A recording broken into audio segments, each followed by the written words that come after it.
তরঙ্গ লেখা আছে। তড়িৎ তরঙ্গের সমীকরণ হচ্ছিল E equals to E naught sin 2 pi by lambda Vt minus C Ct minus x।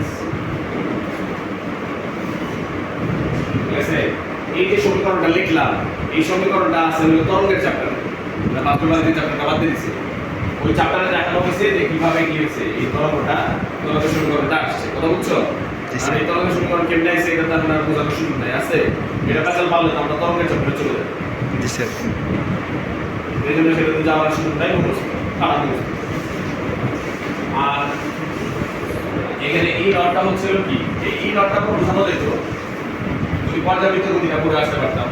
ঠিক আছে, তাহলে আমরা এটা বোঝাটা আর একটু বেটার হইতো আর কি, তরঙ্গের ব্যাপারটা। যদি এটা খুব বেশি কাজে লাগে না এখানে এমনি তারপর বলবো না। এইটা হচ্ছিল ই নট, এটা বিস্তার, এটাকে বিস্তার বলে ই নট। এটা হলো ই নট। ঠিক আছে, 2 পাই বাই ল্যাম্ডা, ল্যাম্ডা হচ্ছে তরঙ্গের দৈর্ঘ্য। আর তড়িৎ তরঙ্গ এটা আলোর বেগে সঞ্চালিত হয়, আলোর বেগে সিধা প্রকাশ করা হয় আমরা জানি। এই হলো আবার চৌম্বক তরঙ্গ B equals to B naught, চৌম্বক ক্ষেত্র B দ্বারা প্রকাশ করা হয় B naught sin 2 pi by lambda Ct minus x। এটা হলো তরঙ্গের সমীকরণ, মানে চৌম্বক তরঙ্গের সমীকরণ। এই বিজ্ঞানের গবেষণা করে দেখছে যে আলো বেগ যে আছে c, এই c হচ্ছে হলো E by B। বুঝতে পারছো? E by B অথবা E naught by B naught, অনুপাত একই হয়। স্যার x কি? x হচ্ছে হলো এখানে দশা, আদি দশা বলে, আদি দশা। এটা পর্যাবৃত্ত গতি যদি বলি তখন আমরা এটাকে ব্যাখ্যা করব কি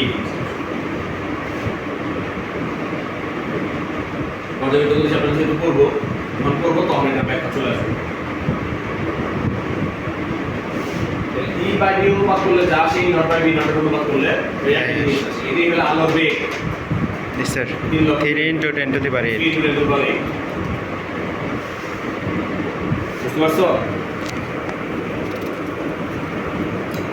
সি এর জন্য আরেকটা সমীকরণ আছে, আলোর বেগের আরেকটা সমীকরণ আছে।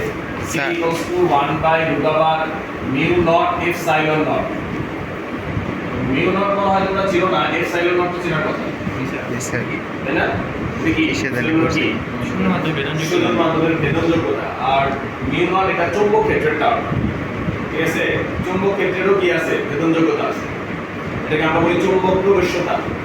mu naught, এই mu naught এর ভ্যালু, epsilon naught এর ভ্যালু মনে আছে? 8.854 into 10 to the power minus 11। আর mu naught এর ভ্যালু হচ্ছে তোমার স্যার দেখা যায় না হচ্ছে 4 pi। স্যার দেখা কোথা থেকে যাইতেছে 4 pi into 10 to the power minus 7 tesla per metre per ampere. চলো একটু খুলে লিখলাম না, খালি মানে এইটা লিখলাম। হ্যাঁ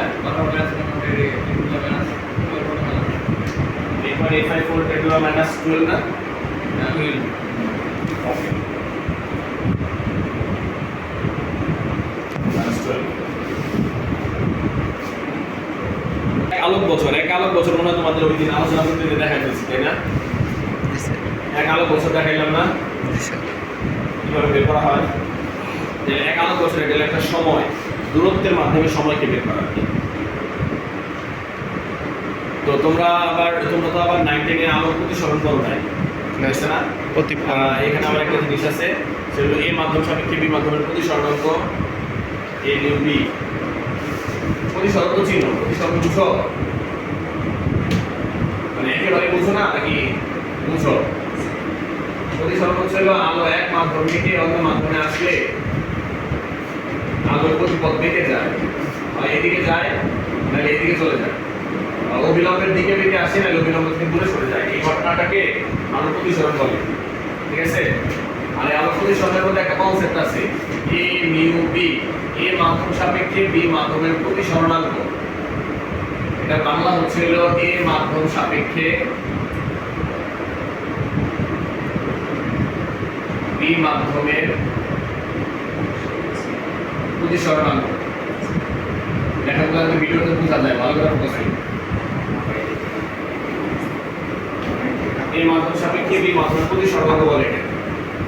আর এ মিউ বি প্রতিসরাঙ্কের সাথে আবার মাধ্যমের বেগের সম্পর্ক আছে, আলোর বেগের সম্পর্ক আছে। ঠিক আছে, এটা হচ্ছে হলো তোমার এ মাধ্যমের বেগ, এ মাধ্যমে আলোর বেগ কিন্তু সব মাধ্যমে একরকম না। আর বি মাধ্যমে আলোর বেগ আমরা যে সি এর ভ্যালু বলি 3 × 10⁸ মিটার পার সেকেন্ড, এটা কিন্তু শূন্য স্থানে আলোর বেগ। বায়ু মাধ্যমে আলোর বেগ একরকম, পানিতে আলোর বেগ আরেক রকম, ভিন্ন ভিন্ন মাধ্যমে আলোর বেগ ভিন্ন রকম, সব মাধ্যমে আলোর বেগ একরকম না।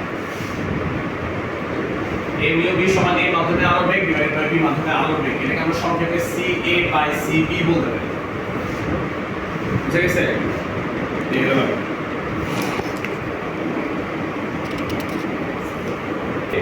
ঠিক আছে, সূর্য থেকে পৃথিবীতে আসে, আমরা তো এখন জেনে গেলাম যে আলো ধারিত চৌম্বক তরঙ্গ আকারে কি হয়, পৃথিবীতে আসে।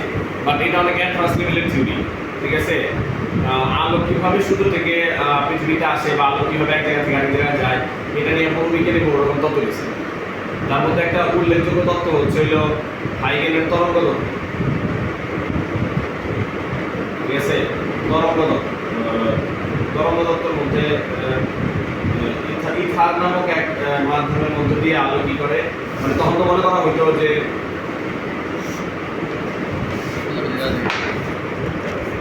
তরঙ্গ সঞ্চালনের জন্য জড় মাধ্যমের প্রয়োজন হয়। কথা বুঝছো?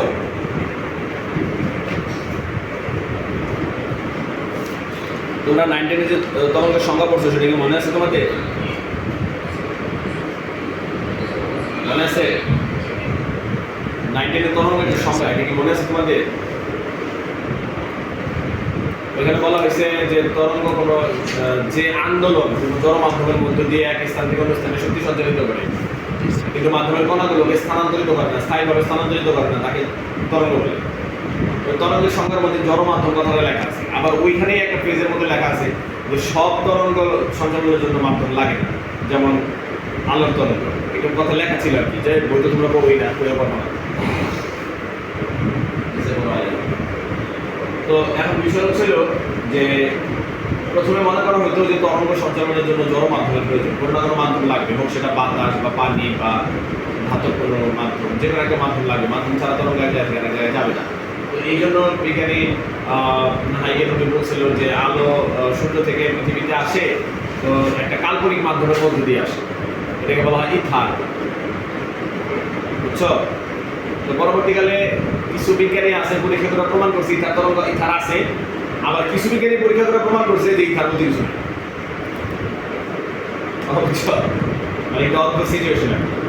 যাই হোক, তো উনি এই যে তরঙ্গ এক জায়গা থেকে আরেক জায়গায় যায়, এখানে যাওয়ার জন্য উনি কি কনসেপ্টে আলো এক জায়গা থেকে আরেক জায়গায় আমরা বলতেছি হ্যাঁ এই তরঙ্গের মধ্যে করে চলে গেল। আসলে ব্যাপারটা এত সহজ না, এটা আরো অনেক কমপ্লেক্স।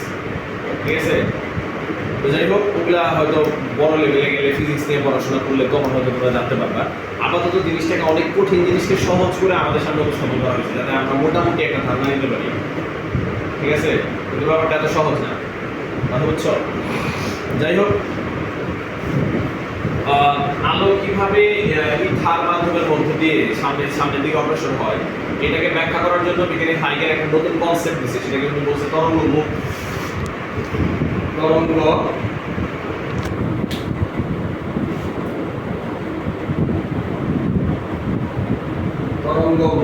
কথা বলছো?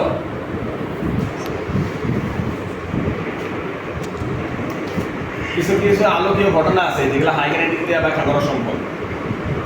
ঠিক আছে, যেমন প্রতিফলন, প্রতিসরণ, এগুলো হাইগেনের নীতি দিয়ে ব্যাখ্যা করা যায়, এটা বাতিল করা যায় না একেবারে।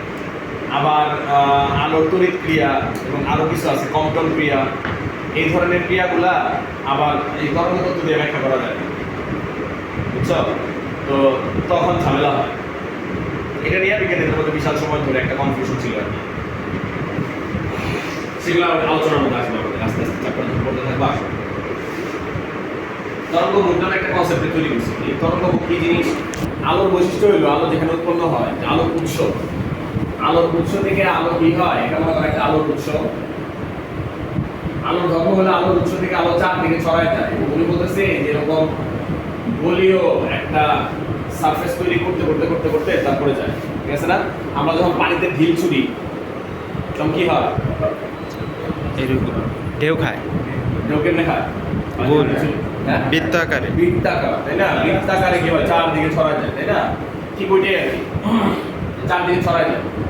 বৃত্তগুলাই দেখাইছে একটা ওয়েভ, কথা বুঝছো? তো এইখানে আবার আরেকটা ঘটনা ঘটে, উনি বলতেছে যে এই যে তরঙ্গগুলা তৈরি হচ্ছে এগুলা আবার সামনের দিকে যাওয়ার জন্য উনি বলতেছে ফার্স্ট একটা তরঙ্গ তৈরি হলো, এই তরঙ্গের উপরে স্থিত যে কণাগুলা আছে এগুলা আবার নতুন তরঙ্গের উৎস হিসেবে কাজ করে, ঠিক আছে? এই কণাগুলা নতুন তরঙ্গের উৎস হিসেবে কাজ করে, নতুন তরঙ্গের উৎস হিসেবে কাজ করে। এটাকে আমরা বলি গৌণ তরঙ্গ উৎস।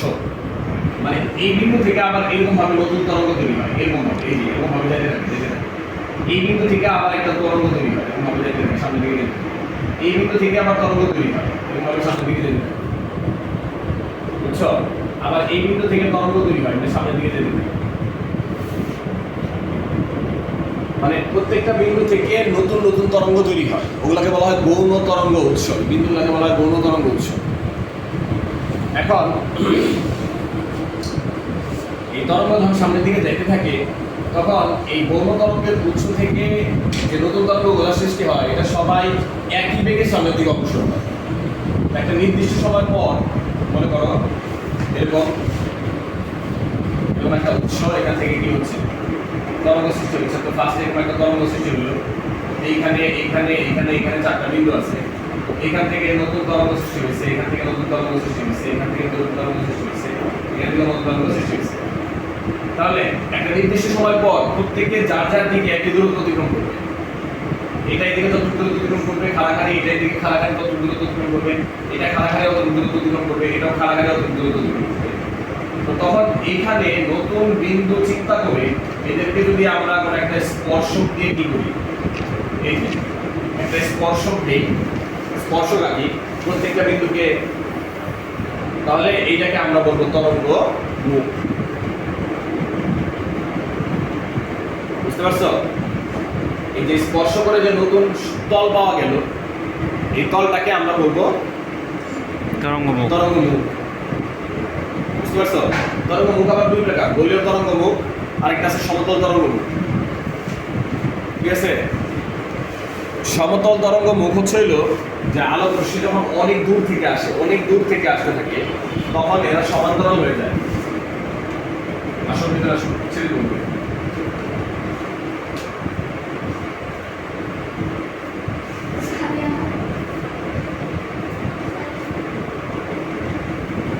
এইভাবে মনে করা কি হয়েছে, তরঙ্গ তৈরি হয়েছে, এখানেও তরঙ্গ তৈরি হয়েছে, এখানেও কি হয়েছে, তরঙ্গ তৈরি হয়েছে।